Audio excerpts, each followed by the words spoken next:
thing, Mike, is this on? All right. Good morning. We will begin here this morning, and welcome to today's Garden City Area Chamber of Commerce Legislative Coffee. I'm Dr. Steve Carlin. I'm Vice Chair of the Garden City Chamber Government Affairs Committee, and I will be our moderator for today's event. This year, the Government Affairs Committee has asked that we use these gatherings to highlight the priorities of the Chamber's legislative agenda. So I would call attention to the document you have on your table in front of you and ask you to open it and take a look at the first two areas: business-friendly environment and housing. These areas were the highest priority as our Government Affairs Committee worked with the Chamber Board and Chamber members to develop the document that you have in front of you. And I would ask that our legislators today consider specifically addressing these areas as they share their comments this morning.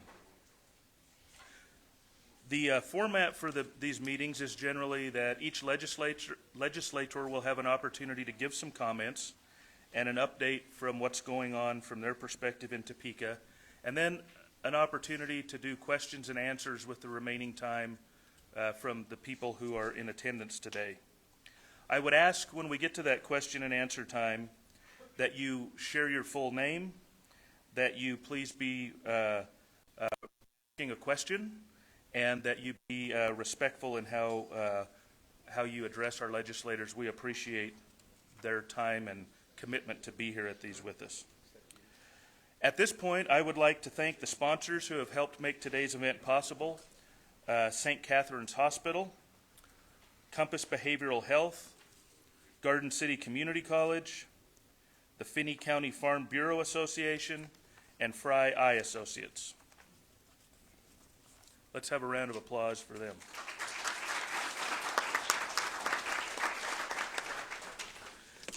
Today we are joined by our three local legislators: Senator John Dahl from District 39, Garden City; Representative Dr. Bill Clifford, District 122, also from Garden City; and Representative John Wheeler, District 123, also from Garden City. So at this time, I would ask our legislators to provide us a brief update, and we'll start with Senator John Dahl.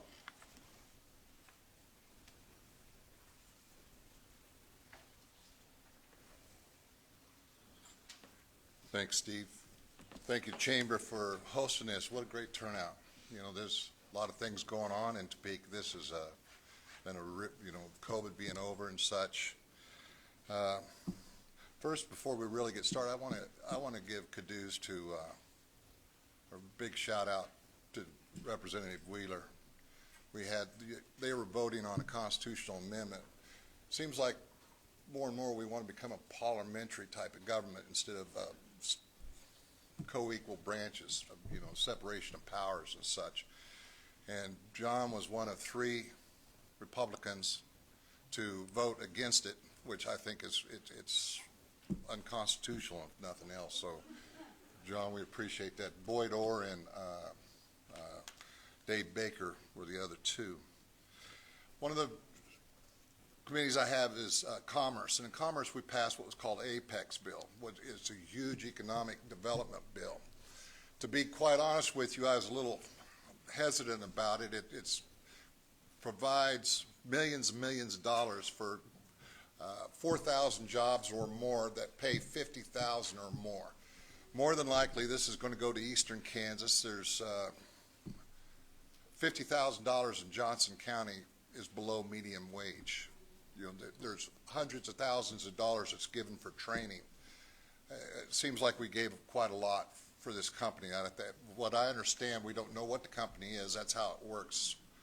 But I heard that we're in with competing against Tulsa. One of the bills that I talked to most of the chambers and such about was Senate Bill 432. And what 432 is, it's a tax sales holiday. And it's supposed to be for school supplies and such. It'll be the first Thursday, Friday, Saturday, Sunday, in August. Oklahoma does it, Missouri does it. So Matt, Alan, it doesn't include local government.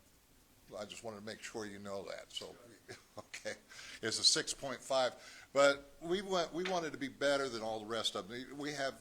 It includes, Missouri and Oklahoma have caps. This has no caps, so a person can buy a computer components, computer programs. It has diapers. It has all kinds of different things that are on this thing. By the time we got it through committee, tax committee, it's going to come to the floor. It goes to the House, so it could look completely different by the time we get it. In Ag, that's another committee I have. We're about ready to tackle a over 300-page water bill. That's going to be pretty interesting. I'll need help from the water departments, Fred and Chris and Mark and all of you guys. Another big thing that we just got through with was the congressional map. And I was one of 4 Republicans that voted against the congressional map. I think Lawrence belongs in the congressional 1st District about as much as Jupiter. We have in my 10 counties, it was 80-20 for Trump. In Douglas County, it was 70-30 for Biden. The other thing, the unintended consequences are going to be huge also. And one of those things are just Wednesday, last week, they're taking these, and this happens more than you think, that they pick one person from each congressional district for these judge things. John might know more about that, for this judge thing. And then for every county that's over 50,000, they get another one. So literally, we could have 3 judges from Douglas County on this board. Nobody west of Wichita. I thought it was an absolute travesty. It was what they wanted to do. It was called gerrymandering, and it's they wanted to get Sharice Davis out. KFL came out for it. That just proved that it was gerrymandering, and that happens all the time. The gerrymandering part goes on all the time. But I taught government for 20 years. I don't like the politics involved. It's about policy. And policy means that Lawrence does not belong in the congressional 1st District. I'm going to finish up real quick with school bills. There's 3 of them that are awful, in my opinion. One of them deals with lesson plans. Teachers have to put them there for a year, have lesson plans. A good teacher is creative. They might just change something for, I can remember back in the day when, this is how old I am, when Ronald Reagan was shot. And we were talking about, we went like the 22nd Amendment, whatever that amendment is, that does presidential succession. We just skipped right to that part because the kids were engaged in that aspect because we were just going through that. For you that remember, Alexander Haig came on TV and said, well, everything's okay because George H. Bush was out of town. I'm in control here, when he wasn't. It was the Secretary of State, so it was nuts. Another thing, money follows the student. I don't know how a school will be able to do a budget when they don't have any idea what their enrollment is. As a former basketball coach, I would have loved this because if I needed a point guard, I would have gone to Holcomb. If I point guard here in Garden City, I could go wherever I want to get a student. They don't have to set out. Nothing. They can come right to this school. And the other thing is the district boundaries. There's none. There's no district boundaries. It's a bad deal. So anyway, look forward to your questions. Thanks.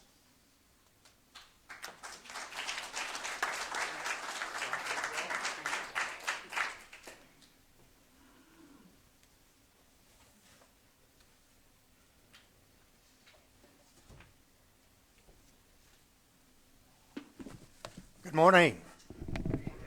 I like that. Let's try that again. Good morning. Good morning. There we go. We're off to a good start.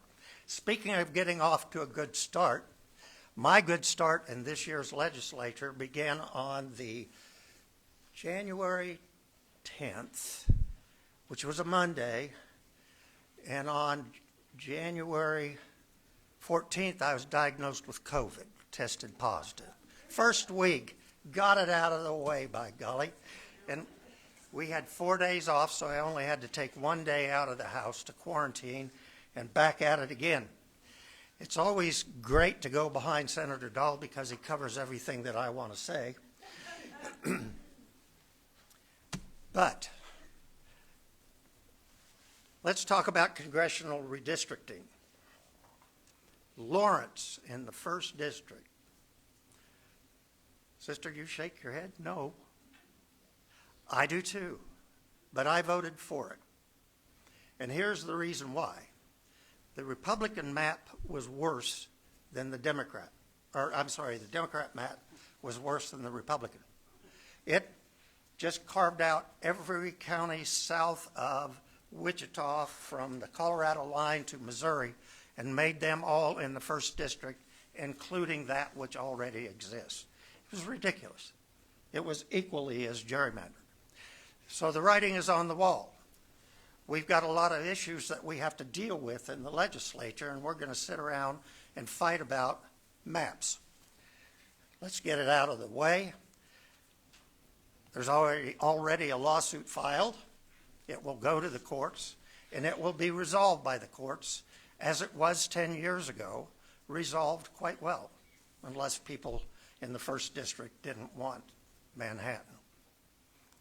You want Manhattan, don't you? Okay, everybody's saying yeah. So yes, I voted for it to get it out of the way. That Apex bill, with all respect to Senator Dahl, and I appreciate your comments regarding my vote. I truly do. Thank you. That's one where I think, well, let me step back. It's not millions and millions of dollars.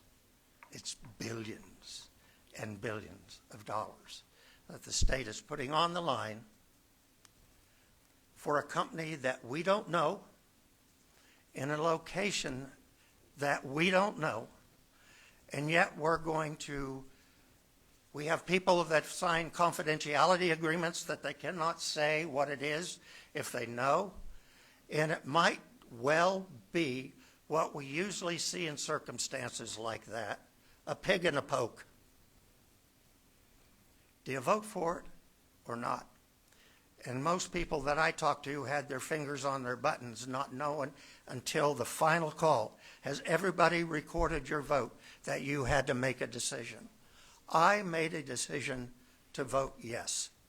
I'm not sure I can justify that except to say I had hopes in our leadership and the people that are negotiating it. I also know that when you are negotiating economic development, even at the community level, it is confidential because the companies don't want their interest in the community known until it's confirmed. I was hoping for aviation in Wichita, perhaps even aerospace and aerodynamics in Wichita. According to the Kansas City Star, that they may or may not be right, because I don't know if they're privy or not. It's a battery manufacturing plant at the polluted old, was it called Sunflower? Munitions base in DeSoto, Kansas, that is still polluted. Battery manufacturing is polluted. My youngest daughter just became a speech pathologist in DeSoto, Kansas. She's not happy with me. My older daughter lives just down the road from DeSoto, Kansas. She's not happy with me. So let's all say a prayer that it's for something else, because I love my daughters to death. That constitutional amendment, a Supreme Court decision already said that the legislature cannot control and regulate the executive branch agencies. So when you can't do that, you throw a fit. You throw a fit.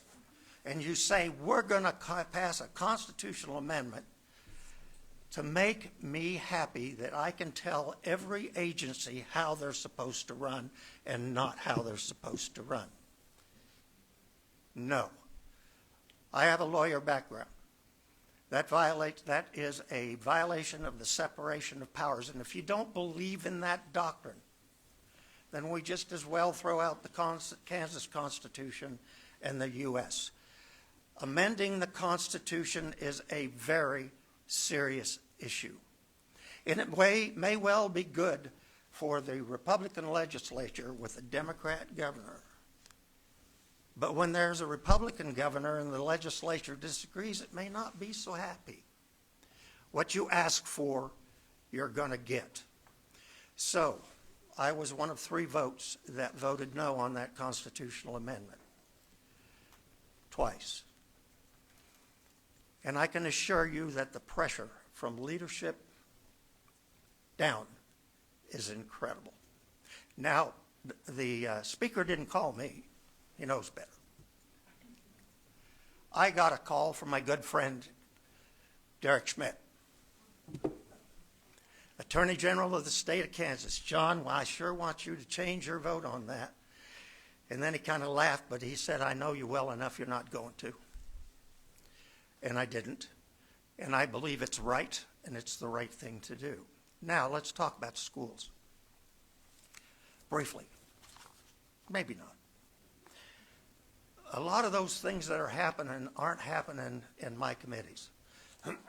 I'm on judiciary, corrections, juvenile justice, all legal issues, local government, which we have only met twice so far. These school bills won't be known to me until they come out of committee and come to the floor. But I know what they are. There's 7 pages of them. Senator says there are only 3. Maybe that's all they're going to consider. That's another way to say, you know, we're not getting our way. Let's just violate the Constitution. Because years ago, to prevent intervention from the legislature in local school board issues, a state school board was created, and it is a constitutional body with constitutional powers and constitutional responsibilities to provide for policy of education across the state. It is by local school districts that develop curriculum. Now, please excuse me. We don't like that. So let's just pass laws that we can tell the school boards what they have to do. Let's just pass laws and tell teachers what they have to do, because you know the representative from Upper Gupsuptic, Kansas, knows more about education than a teacher or a superintendent. And if you want to know what your child is being taught, go to your school district meetings. Go to your teacher in the parent-teachers conference, because it's all there. And it's not going to be hidden from you. And I will tell you, there's always a last resort. I would hope it not be. You can sue. But having the legislature say to you and to our state school board, we're taking over for you and we're going to direct it, the lawyer in me says no. Now, there may be another lawyer that wants to follow those right-wing organizations that are pushing for that, like Americans for Prosperity, Kansas Policy Institute. Those people are pushing for that because they don't care. They're out there. I care, and I care about you. And I don't think that we have issues in my district that need to be corrected by some senator or representative telling us what to do. And with that, I will yield the floor. Thank you. Thank you. I was a little afraid with John and John going first, I wouldn't get a word in. So I'm the new guy. I never forget every day that I'm there serving the term of the late Russ Jennings, and I don't want you all to forget that either. I am running for re-election on my own terms, but it's bittersweet to be in the legislature taking Russ's place, but hope to serve honorably in his place. I can't start anything without mentioning Value Them Both, and I wear the feet of a 12-week fetus on my jacket every day in the legislature. To me, this is a defining issue of our time, of our generation for future generations. Kansas is becoming a destination state for abortion, and unless we pass Value Them Both, that will accelerate, and to me, will be the demise of our moral standing in this country. So there will be a lot coming from the opposition to Value Them Both. Just vote yes. I have several committee assignments I'd like you to know about, so when you ask questions, you can direct them to me. I'm a physician, so when I did run for the position to place Russ, I asked leadership to put me on health, and I am on the House Health Committee, and there are two of us physicians on it, and it's a great place to be because a lot of things out there consider health care. I'm on the Social Service Budget Committee. That's KDHE, KDADS, Department of Children's Families. I mean, you name it. It's about $9 billion that are running through our committee. Of course, it's got to be defended at appropriations. Our work will be done this next week. We did have a few Garden Citians. I see Lisa Southern here. Mark Kynes probably here too. There you are, Mark. Sorry I bailed out in WebEx so I could get home to see patients yesterday, but they were kind enough to come to Topeka to testify. I'm on Veterans Committee, of course. My wife Jean and I. Jean's on the state school board in case you want to direct any questions there. We are both veterans. I'm on the Veterans Committee and proud to serve there, and I'm on local government with Representative Wheeler. Redistricting has come up. I did vote for it. Just somewhat cynically, I tell the people of Lawrence that we don't want you either in the 1st District.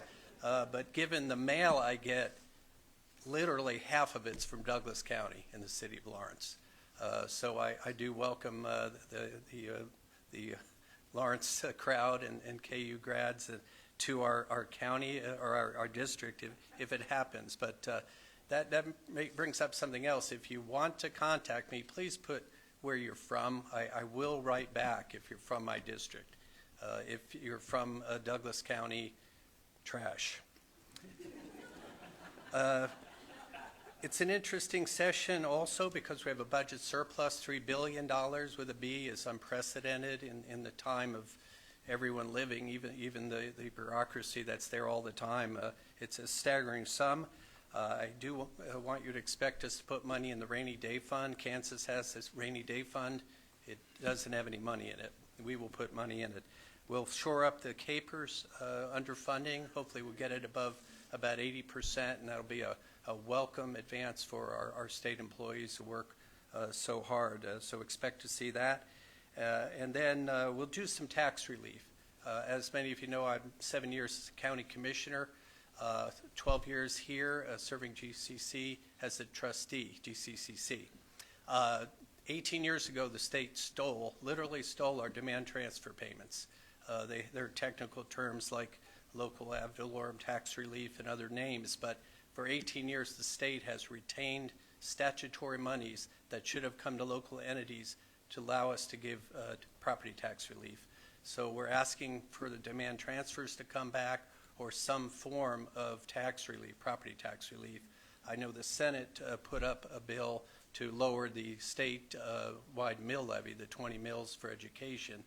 We'll see how that goes over, but do expect some property tax relief. And finally, we have the sales tax on groceries. Of course, the governor's axed the tax to zero since she and her administrator wanted the Apex tool to write $600 million checks to unknown companies. That's going to put a big dent in the attempt to axe the grocery tax. I do think there is an appetite among our caucus, the Republican caucus, to lower the sales tax on food. It's about 6.25% now, or 6.5%.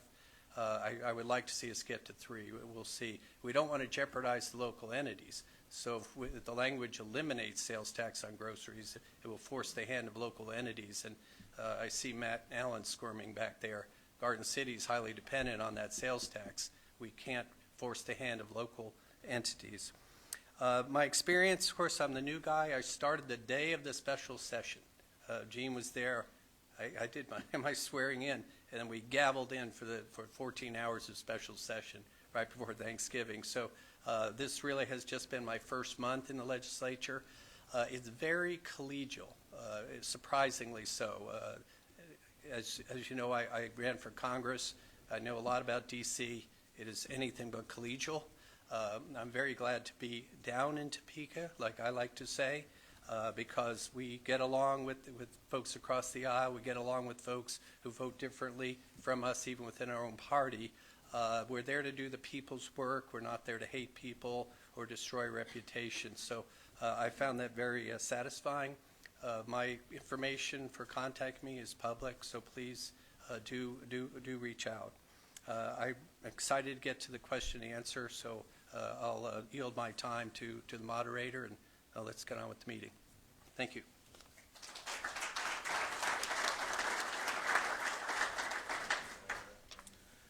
Thank you, gentlemen. We will now accept questions from community members joining us in person and on Facebook. Micah Bunch from the Chamber and I believe Matt Allen are going to help us with microphones. If you have a question, please raise your hand and we will bring the microphone to you. If you are watching virtually, please post your question in the messages section.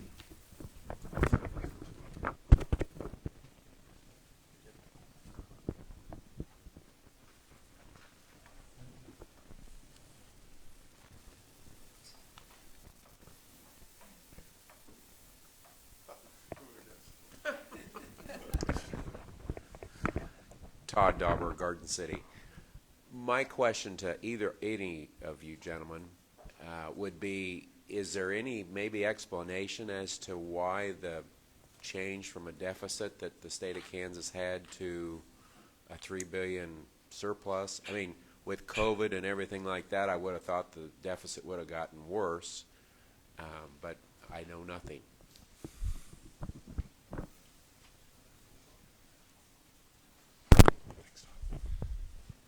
Thank you for the question.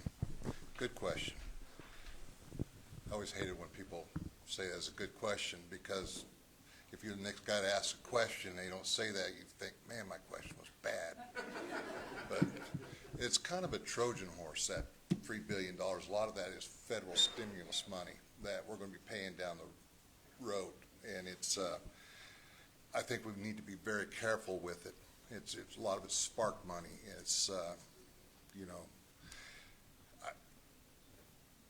it's scary to me, because this $3 billion is, you know, we talk about the surplus now. The reason we're coming in over estimate every month is because back when we had the Brownback tax plan, they kept lowering the estimates. You know, they lowered them every month so we would look like we're hitting our estimates.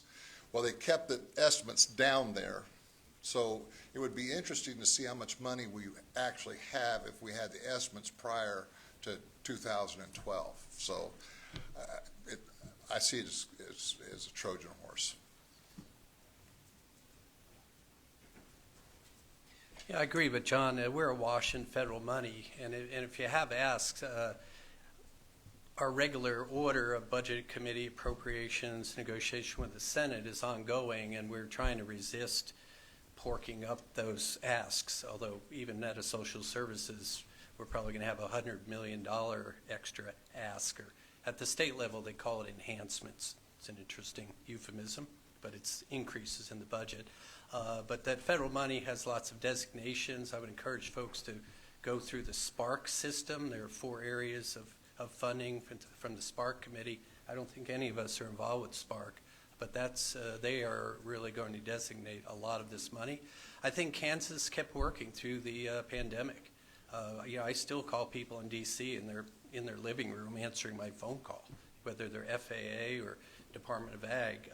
You know, Kansans worked, and our economy has continued to flourish, and sales tax and income tax revenues, corporate tax revenues have been excellent. So it's somewhat a perfect storm. As John would suggest, it's a little bit smoke and mirrors. We can't afford ongoing expenses that we're going to have to put on state general funds once the federal money, once the surplus runs out. Most of us are a little bit, we're kind of chicken little. You know, the recession is coming. Inflation is here. This party won't last too long. So things like rainy day fund, enhancing capers, some property tax, sales tax relief, I think are legitimate things that we can carry out in the future. Did you want to comment, John, or go on to the next question?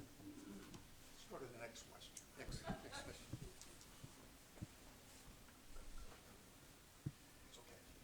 I'll ask one while we're waiting. And focus maybe to the top two legislative policy items for the Chamber of Commerce. One of those is business friendly, the other is housing.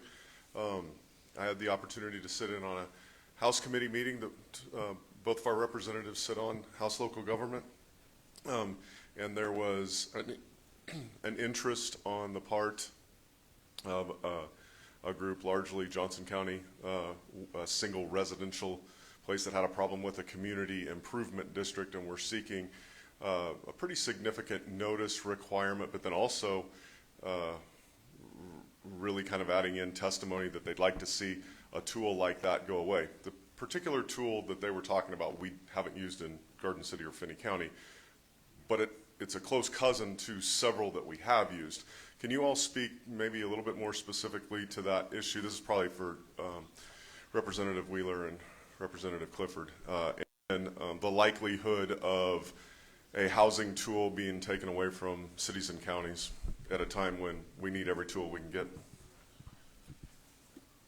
Well, I would like to address that last comment because I think it suggests that I'm supposed to predict what the legislature's going to do. And Right. I'm not in a position to do that. Let's talk about that specific bill. That specific bill was hours of comment, wasn't it, Matt? Yeah. And it's brought forward in the legislature by a single neighborhood in Johnson County, Cedar Creek, which, by the way, is the same area that my oldest daughter lives, but she lives on the other side of K-10, so not part of that neighborhood. What's happening is city councils are creating development districts, and people go in and buy the house, and then they realize taxes on their property that they never knew about. And particularly on undeveloped property, find out that it has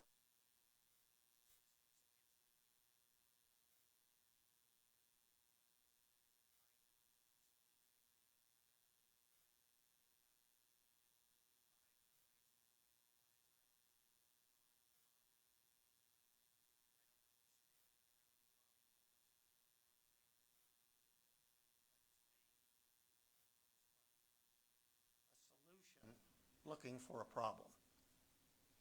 And I'm not inclined to go that far because I don't think it affects us here. We're a little smarter than they are anyway. So that's my comment on it. Thank you. Thank you.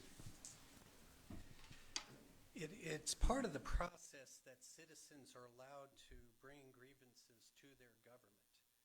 And I like seeing that down in Topeka, but I do agree with my colleague that you ought to do these things at the lowest level possible, because I use the term lowest, but that's the best level. And these folks needed to appeal to the Olathe City Commission, which they did. And they were looking at having to pay tax for a road that from an agreement that was made 12 years prior. I mean, that was the problem. And I think they were looking for a little legislative relief, not necessarily their problem, but to put a limit on that. And the Nussers and others in the real estate business would know there's notification. And some of the folks said, yeah, closing, they told me about it, but we were at closing and I signed anyway. So I agree with my colleague, it didn't belong with us. And another reason it didn't belong with us is local government needs to take care of it. The solution should not come out of Topeka. You've heard from Senator Dahl for years, I'm a localist. And when I'm in Topeka, I wear my county commissioner local hat because I don't want its solutions imposed from down in Topeka on us here in Finney County.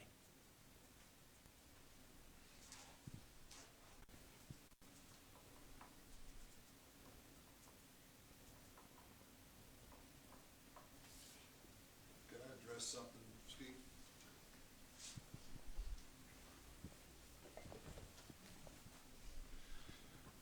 Something, being a former teacher, something that's been near and dear to my heart is public education. And what gets to me is these people coming in and, I mean, they're talking about banning books, banning things that burning books. You know, if you recall, they were doing that in the 1930s in Europe. But here's where I don't understand. This is what I don't get is, you know, educating your child. It's not on school people. It's part of school people. Back in the day, I coached basketball. If my players only played basketball during the season and didn't do anything in the off season, they weren't going to play during the season. It was as simple as that. You know, that saying, readers make leaders. You know, that at home, why aren't you asking your kid every night what they did that day in school? Why aren't you taking responsibility to help educate that child?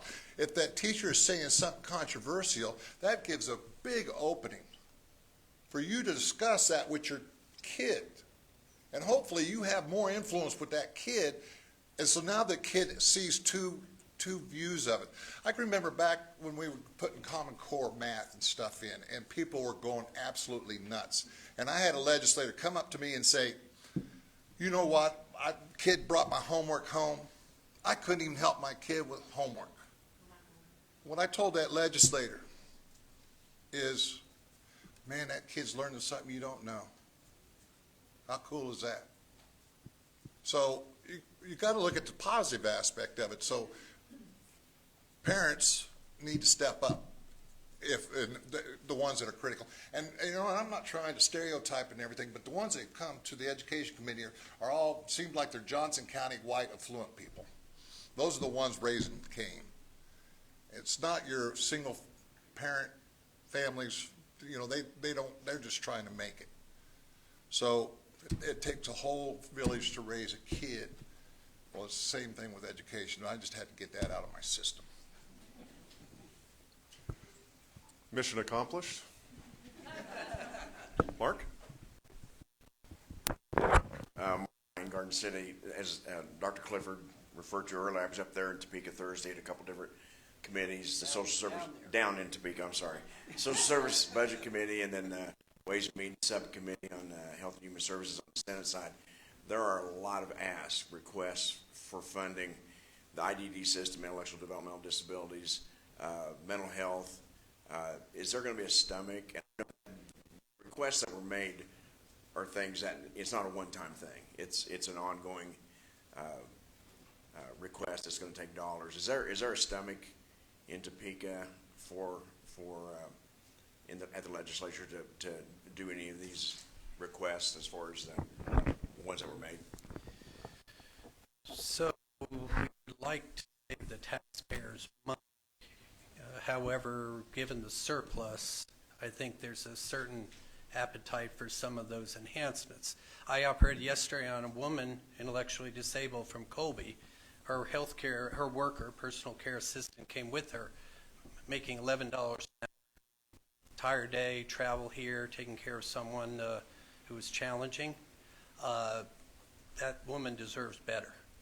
And that disabled person needs somebody to be with them and not have a revolving door of workers. So I do think even though there is a lasting impact of salary enhancements in the environment we're in, we have to put money into that. We have to put money into mental health to support workers in the mental health field. So we'll see. We're just a budget committee. I say just. We take citizen input, which I enjoy hearing. By the way, I was in Great Bend before that hearing ended, amazingly enough, WebExing. So apologies again to Lisa and Mark for not physically being there, but we didn't have any votes, so we can WebEx any of those hearings, but I had to get home. We'll take it to appropriations. The chair of Social Service Budget and vice chair, the minority member, have been at the table for each almost 2 decades. So they'll push that cause at appropriations, and I think we will get some help this year. My name is Dave Jones with the Finney County Commission, and I have a question that for all three of you. I'd like to start with Dr. Clifford. I happened to turn on TV 3 months ago to see he and a couple other people on public TV, and Dr. Clifford spoke to the Constitutional Convention. I found that an interesting conversation he had. So, Bill, if you don't mind, can you sort of re-elaborate your position that you stated then, and then I'd be curious about the other 2 folks up there, what their position might be. Sure. And I don't know what I'm picking on the guy here. But, I will tell you, honestly, my position on that has changed, and I've been adamantly against the Convention of States, but I am so fed up with the federal government. I just don't think Congress is capable of changing itself. So the planks that are considered, term limits, a balanced budget, and an overview of the administrative state, I'm in support of. Senator Santorum came and testified.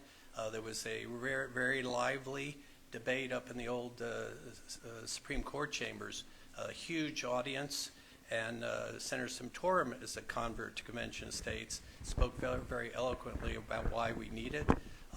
So I'm signed on as a co-sponsor in the House. Many of my colleagues disagree, and that's okay, but I'm just ready in my lifetime to get something going.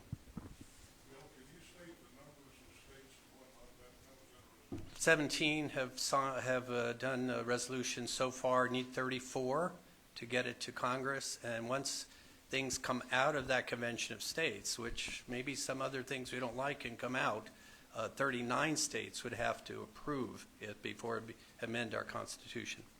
Representative Wheeler?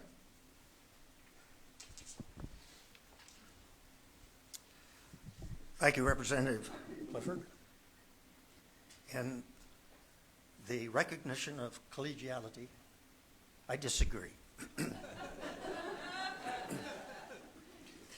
Here's the problem, and I agree. Congress is a mess. It is a mess. Fact is, the whole federal government right now is out of control. We're legislating by executive orders and going right around Congress. So this isn't going to cure that, by the way. But let's discuss Convention of States. It's in the United States Constitution, Article 5.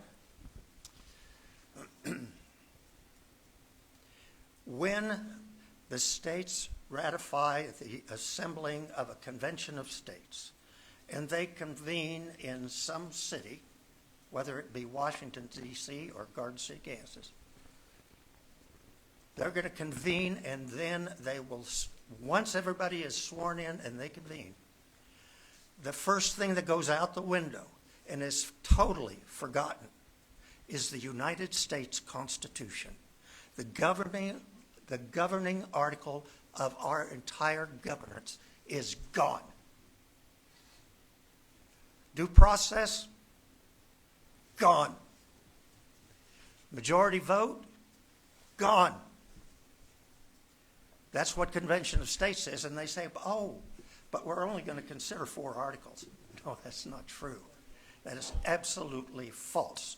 That depends on who gets voted in by as representatives.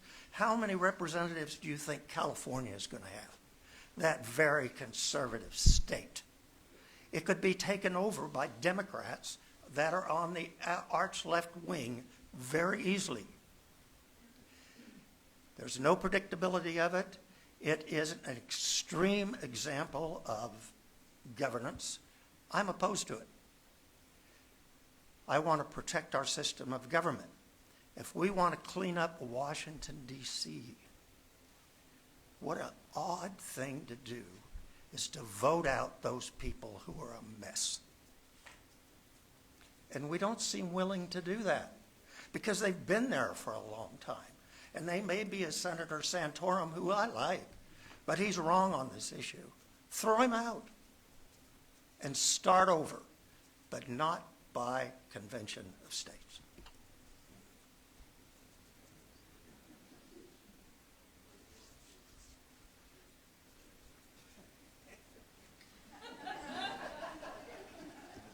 The Fifth and 14th Amendment, one man, one vote rule. So the conventions of states talk about, each state's going to get one vote. I don't know how you can constitutionally do that, actually, because, and we're going to be New York, Florida, Texas, California. It's going to be just like it is in Topeka right now. Well, I mean, we're controlled out of the, if you want to get legislation passed in the House, you need 63 votes, 40 people from Johnson County, they have 40 of them. They control, Eastern Kansas controls the state legislature. When we talk about the Convention of States, what are we talking about? Term limits. Well, you have term limits. That's called elections. That's why, I believe strongly in term limits. That's why I stated when I ran this time, this was my last run, because that's 2 terms. That's 8 years. That's enough. So I believe in this term limits. One of the things, Sam Brownback catches a lot of static because of his. One of the things that I just truly admire, that Sam Brownback could hold my wall at any time. The guy, virtue is impeccable. He was a good man. And he was one of the few that says, I'm going to D.C., I'm going to run 2 terms, and I'm getting out. And he did it. The other thing is we talk about balance the budget. When you are when these representatives or people that are running for office come around, that's questions that you need to ask them. Our document, that Constitution, the greatest document in the world. Our government is the greatest government in the world. Everything's there in place to take care of everything they want with the conventions of state. We have a convention of states, the Constitution gets thrown on the table and everything's open. Whether you like it or not, you're going to die. They say, no. That's a fact. It's just like, you know what it's like? It's like when they went to Philly on the Constitutional Convention. That actually was, when they went to Philadelphia, that they were going to revise the Articles of Confederation. That was what their purpose was. And they ended up writing the Constitution. This would be very similar to that. So I'll always support the United States Constitution. And is it perfect? No. But it's the best in the world.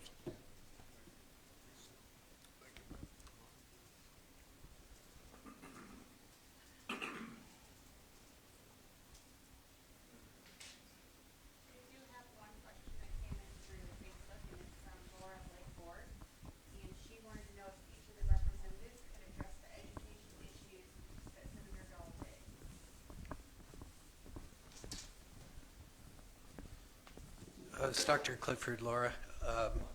So I'm willing to take this on.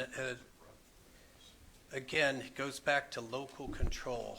Do you want people in Topeka telling you what to do in 363 or 457? To my mind, every educational bill is dead on arrival. And why is that? It might get 63 votes in the House and a majority in the Senate of the 40, but this governor is not going to sign it. Okay, so just folks in education who are panicked, and I've heard from a lot of superintendents the last week, and a number of teachers who are frankly insulted by some of this legislation. But we are not going to have the votes to override this governor on any of that education. So what should we citizens do? We shouldn't wait for a Topeka solution, or we shouldn't even want it. We should go to our local school board, and you did that this year. You changed, my apologies to Laura, who went off the board, but you changed the composition of your school board because you didn't like what was going on.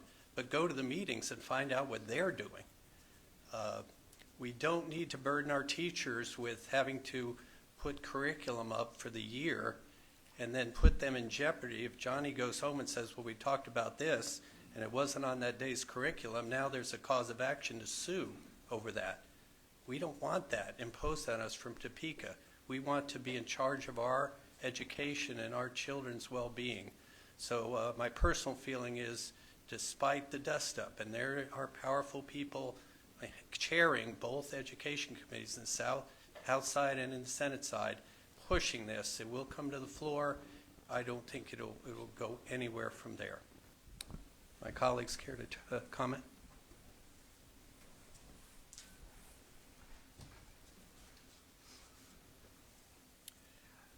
Well, I think Ms. Laura Blake Bors knows my answer because I've discussed it with her extensively.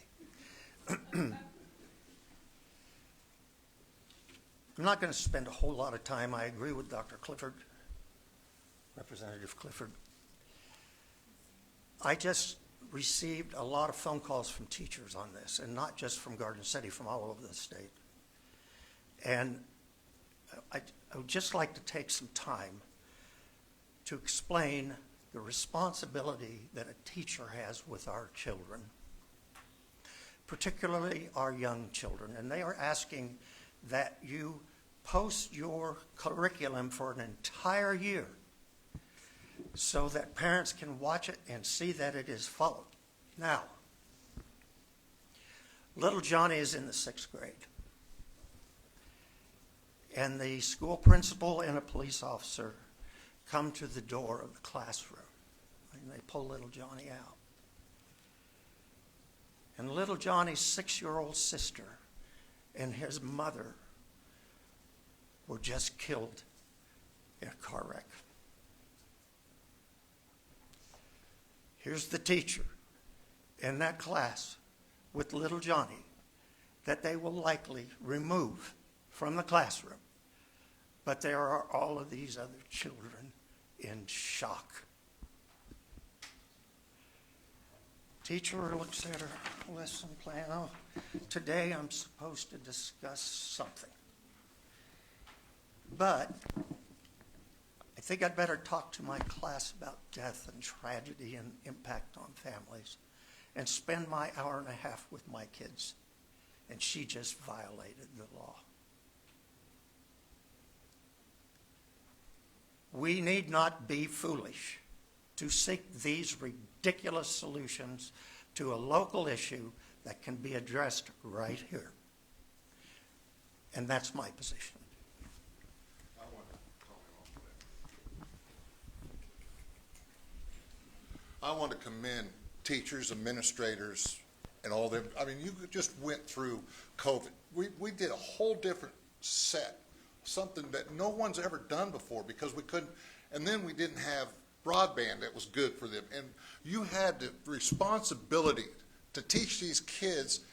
The teacher's doing something brand new that they've never done.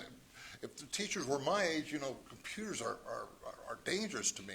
I don't, you know, maybe the young bucks can handle it really well. But these teachers did this, the administration did this, and what they're going through right now. You know, we have superintendents that are leaving. We have teachers that are leaving. We will not be able to fill all these gaps. So it's teachers, superintendents, principals, thank you.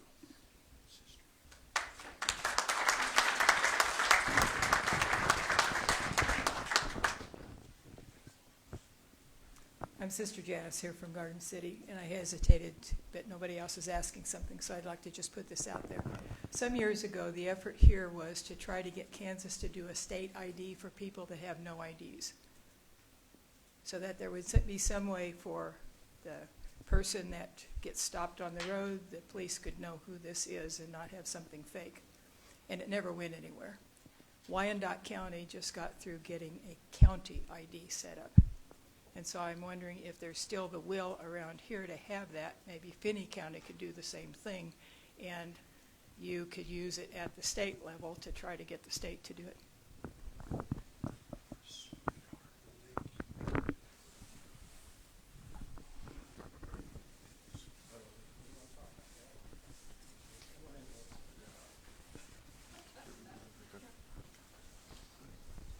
Sister, I think you know where I'm at on that. And Wyandotte did it, and I don't think it's going to get done in Topeka. It's just not the will. So I think twist the arms of these county commissioners and such, and maybe they can get it done at that level, because I really don't see the will to get that done in Topeka. That's just a straight up honest answer.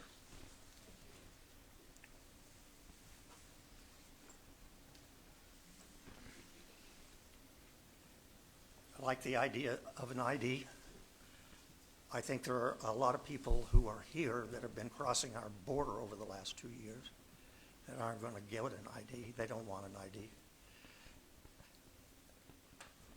I'm concerned about police officers that stop a person and have no idea who they are, what they've done. Is there a warrant out for them? Because they really, it's called an anonymous warrant. They don't know who it is. I think it's a good thing. I think it would be an expensive thing. I think that even though it's something that we need, I think it would be rife with fraud.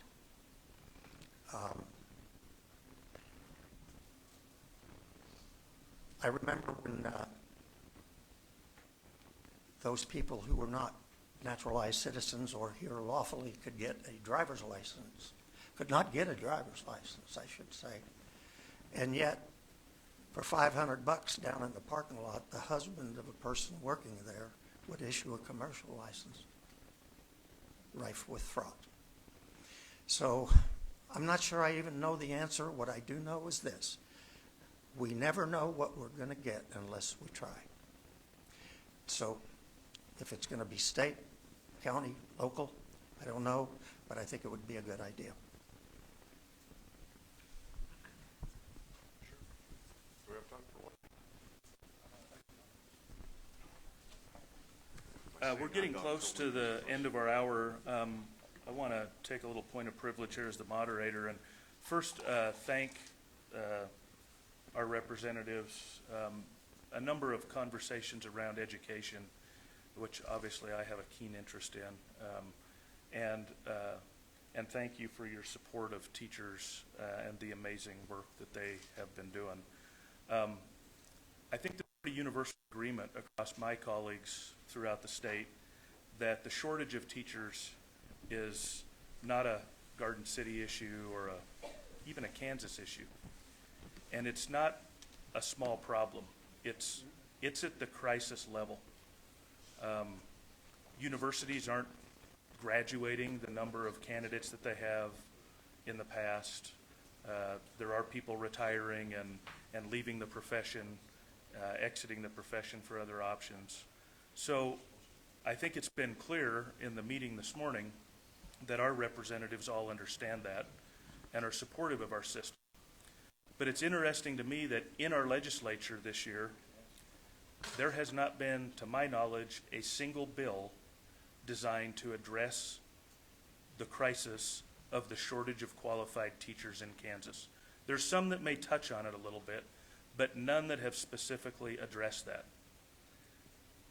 My question to our three colleagues here, knowing that they're not on those committees, that's been discussed today, where those kind of bills would come from, what advice would they have for me to give to parents or concerned citizens or concerned educators about how can we help change the conversation in Topeka, because the conversations in the education committees have been the opposite. Rather than trying to address this issue, if the bills they've been discussing become law, they will increase the problem with the teacher shortage. So we can elect our local people that get it, but that in and of itself won't change things. So gentlemen, I know that's a difficult question, but what advice would you give those people about what they could do if they want to affect a change?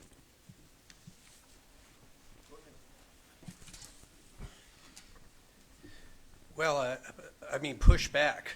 You know, it's your money, it's our state. Let's take control of it. I would write to Christy Williams on the House side, who's pushing all of this, and push back. She needs to hear from you. I would write to the Speaker, because, and I don't know if you wanted to mention what the superintendents are doing, but the Speaker needs to know that there is a perceived war on education, and it's not right. It's not right to discourage teachers and to discourage administrators who put up with COVID for the last 2 years and are doing their level best to educate our children. So, yes, there can be tweaks to the system. Yes, there can be improvement. But I think you need to let the folks down in Topeka know how you feel. I did sign on to a bill with Marilyn Poskin, a Democrat from back east, to double the scholarships for the Kansas Teacher Scholarship Program. So I do think there is at least that glimmer. It's unfortunate that so much of it appears negative, but you have a right to protest that, and we'll be there for you.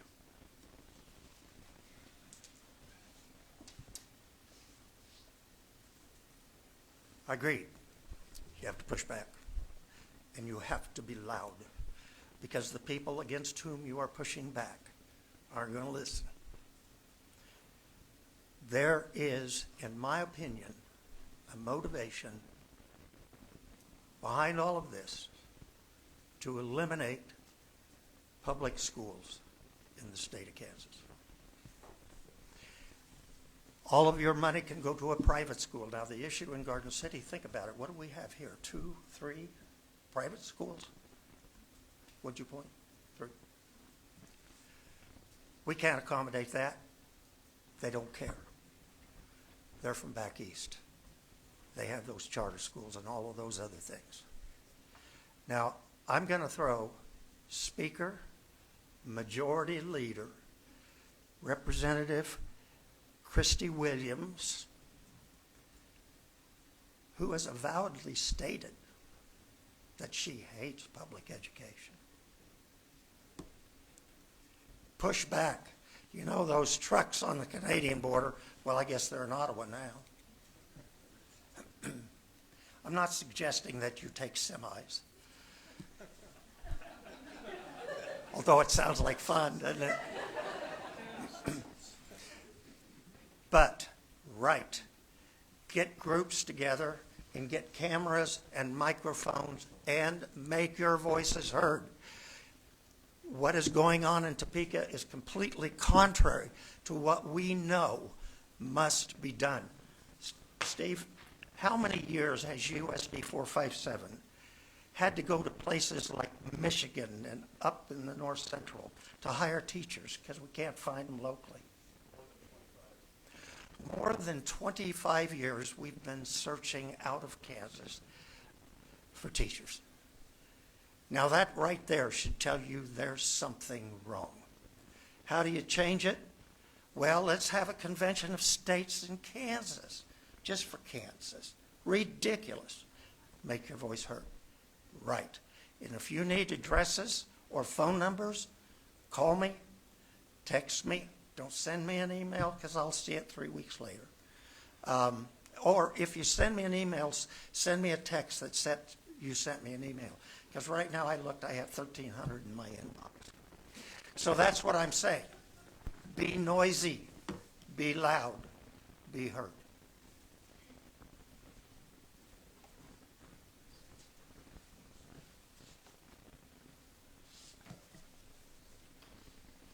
Just throwing stuff around. There was I had a lot of fun first day of session. Our leadership in the Senate, one of the people in the Senate, by the way, I think we go till 11:30, don't we? Yeah. So he was endorsing school board candidates, and he homeschools all his kids. And I asked him, I says, well, and he has like 20 kids. I mean, he's got a lot of kids, probably not 20, but a lot of kids. And I says, you homeschool your kids and you're endorsing school board candidates. He goes, well, my oldest went to school to the 8th grade before he went to homeschool. Well, his oldest, I think, he has grandkids and such, so, that was maybe in the 60s, I don't know. But, there's this project, it's called 1619 Project, and it's a countrywide, across the whole nation, to elect very conservative school board members. And so they were powerful, and they were in Kansas. I don't think they were here locally, but so what they're trying to do, what the group's trying to do is they're trying to infiltrate into local elections. They're going to be into local elections, county elections, and that sort of thing to get their roots to expand out. It's pretty scary. So it's, I don't know, start with one of your groups, call it the 2020 group or whatever, and help out school board. It's 22. Representative Clifford pointed out that I think maybe we do have a little more time, so if we have any other questions. Matt, we've got one up here.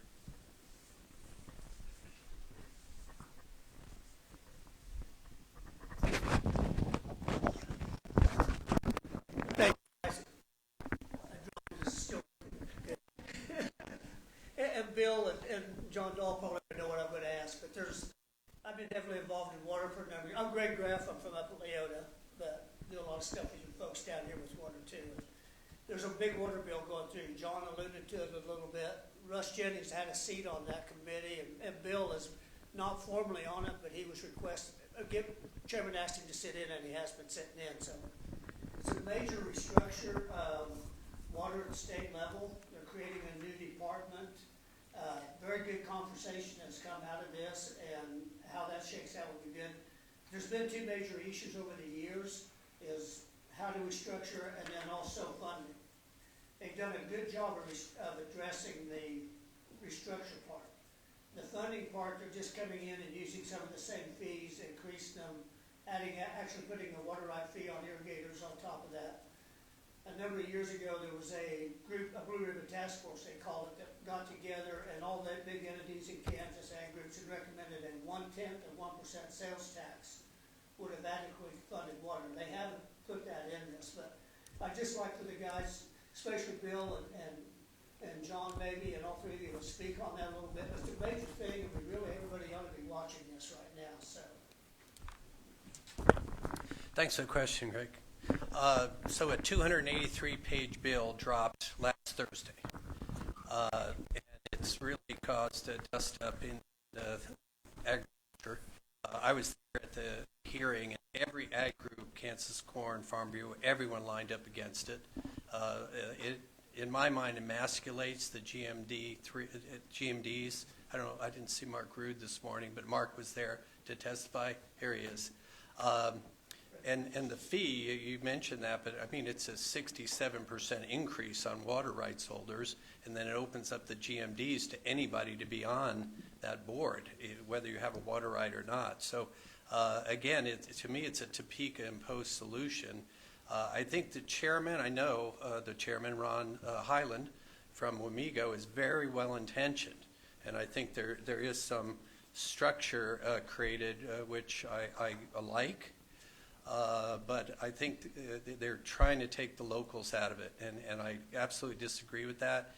In its current form, it's absolutely dead on arrival. But I'm glad water is being discussed, and I hope we have life for the Water Committee. It's life and death out here, so I'm glad it's in the conversation, but it's not going to be in this form that's been proposed in, I think it's 2686. Comments from the Senate side?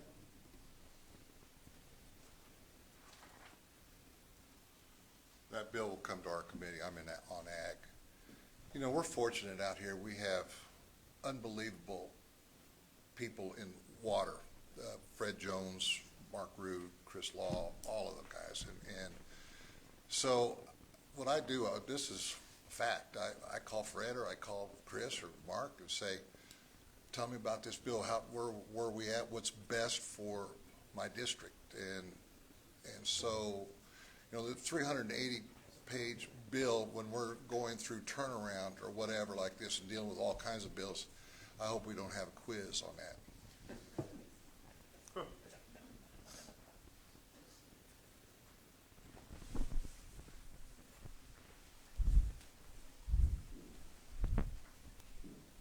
I'm gonna be quick, but we touched on it a little bit, but I wanted to go back to it. Nate?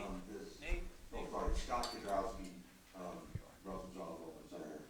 We cover 19 counties out here in southwest Kansas, working with both Green and River 5. And one of the big things that's very impactful for us is taxes. And we talked about the axe to tax that Governor Kelly has put up here.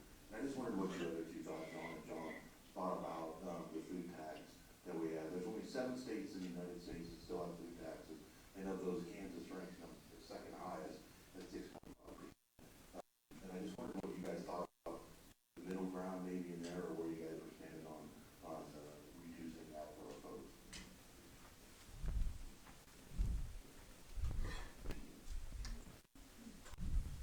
Thanks for the question. That reminded me of something. I'm going to circle back to, but right now, but when you were talking about this, special ed right now is funded at 68%. And so schools have to make up, it's supposed to be funded statutorily at 92, 93%. So I was all, Governor Kelly's office is right by mine. So, she'll be walking by. And I told her I was going to be real difficult to get along with, period. But in her budget, with this surplus of money, we need to bring that special education money up to, I don't expect it in 1 year to get back to 92%. But I expect it to be higher than 68% and out here it's a bigger impact because of the traveling we got to do and such. So it's a big, big deal for us out here. And so I've talked to our Senate President, I've talked to Ways and Means guy, I've talked to whoever I can talk to get that up to 92%. And I didn't answer your question, but I wanted to get that out there. You need to help us with that. Get a hold of Rick Billinger, who's our Ways and Means chairman out of Goodland, good person, big heart, and tell him that we need that money in special ed.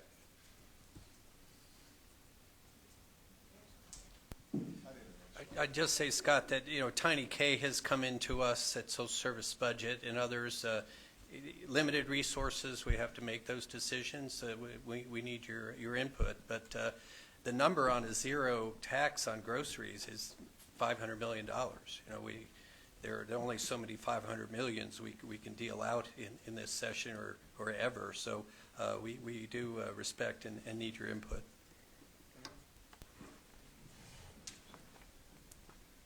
Good morning.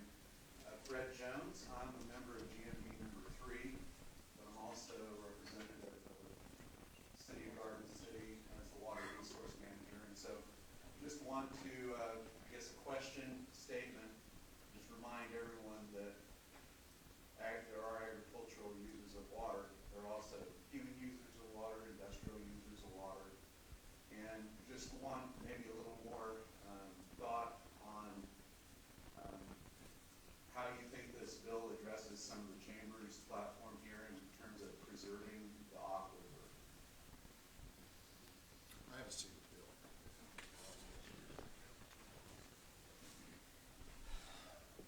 bill.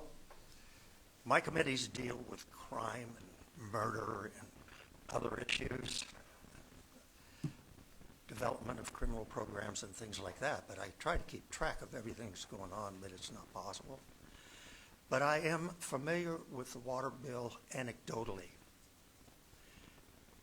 meaning that I know very good friends who are fellow Ikes like me, moderates, that sit on that committee. And I know of none that like it. I know of none that don't feel that it scares them to death. I think there are some good things in it from what I hear. I'm just not sure it's that particular bill, but I don't want to give up on it. But I can't address exactly all of it because I don't work with it. It's the people that I work with that are concerned about the transfer of power, mostly away from the groundwater management districts and also from the impact upon the water users themselves. And with that, I don't even think I answered a question, but I just tell you that I pay attention to it, and it's my opinion, it's not well liked. Yeah, I'd just like to comment, I am not on the committee, but I have some free time since I'm a freshman and people don't know I'm there. So I sit at the table with the chairman's permission of Water Committee. Representative Jim Minix from Scott City, former county commissioner there, and Representative Boyd Orr from Fowler, former county commissioner, Mee County, are on the committee. They would welcome your concerns. Again, I agree with my colleague. This will not go forward in its current composition. I do appreciate Garden City coming and to talk about water reclamation. I've been with Matt Allen to the USDA talking about federal funds for what you're trying to do here, and I applaud it. And it's great that we have that public airing of positive things that we can do for the aquifer. So thanks for coming down to Topeka. This is Dave Jones again with a quick question. Last year at a legislative coffee session, there was a deep voice about trying to get a daycare licensed and up and running due to all the state interference.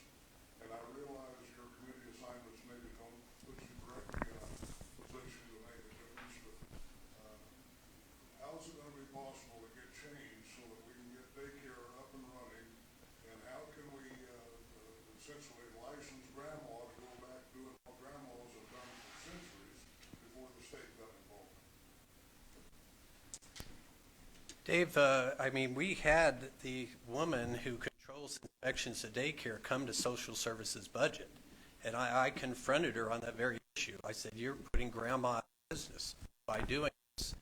She proudly, glowingly described that they hadn't had a SIDS death in daycare for 5 years. And I said, well, if we didn't put a car on the road, we wouldn't have a car crash. So you need to go back and bring it back to this committee, and we can do it, I suppose, through legislative post-audit, and show the results of your actions. But you're putting daycares out of business, and it's not right. They pushed back a little bit, saying, well, if you would give the state fire marshal an FTE, a dedicated inspector for daycares, that would help. So, you know, there's plenty of finger pointing. I think there are positive solutions, and one way is to help the state fire marshal get a person dedicated to daycare. So these are incremental improvements, but I've taken that message down to Topeka.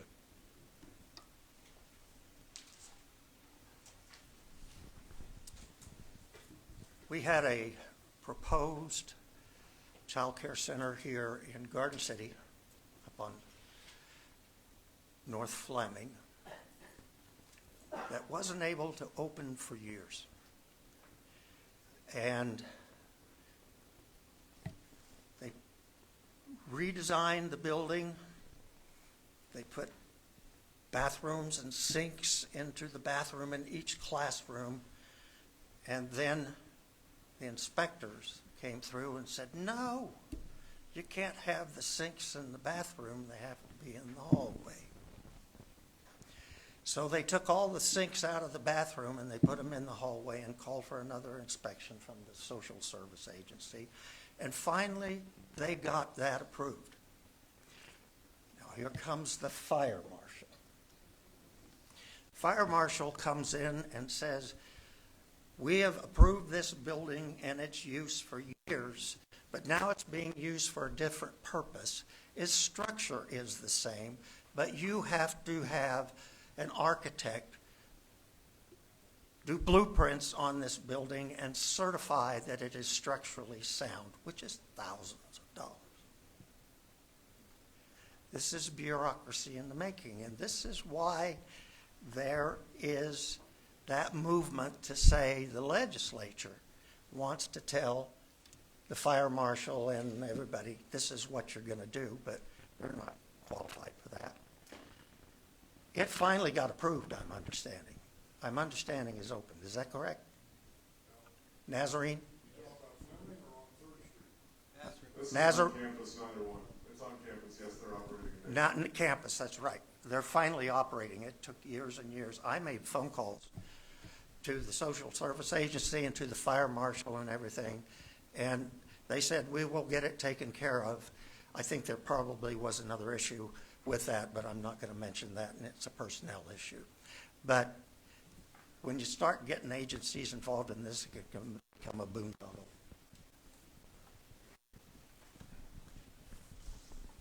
Well, now we are at the close of our time. I think these guys got to get on the road to another one of these maybe in Grant County. So first, gentlemen, thank you for taking time today, but more importantly, thank you for your dedicated service in Topeka. Can we recognize that?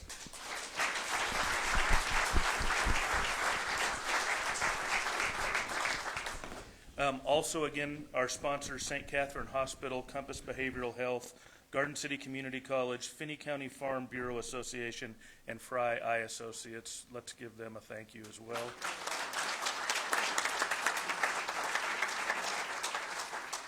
And lastly, Representative Dr. Clifford, thank you today for taking time to remember Russ Jennings.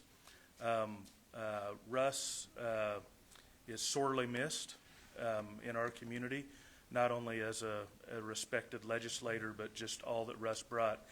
I'm reminded that I didn't always agree with Russ on every issue, but I always felt like Russ was great about bringing people together to disagree respectfully. It was okay to disagree, but not be disagreeable. So rather than taking a moment of silence to think about Russ, I would ask that when we leave here today, maybe this weekend, we take thought about that in how we interact with others and do something kind for somebody. I think Russ would appreciate that. Lastly, please make plans to join us for our next legislative coffee. That will be on Saturday, March 19th at 10 a.m.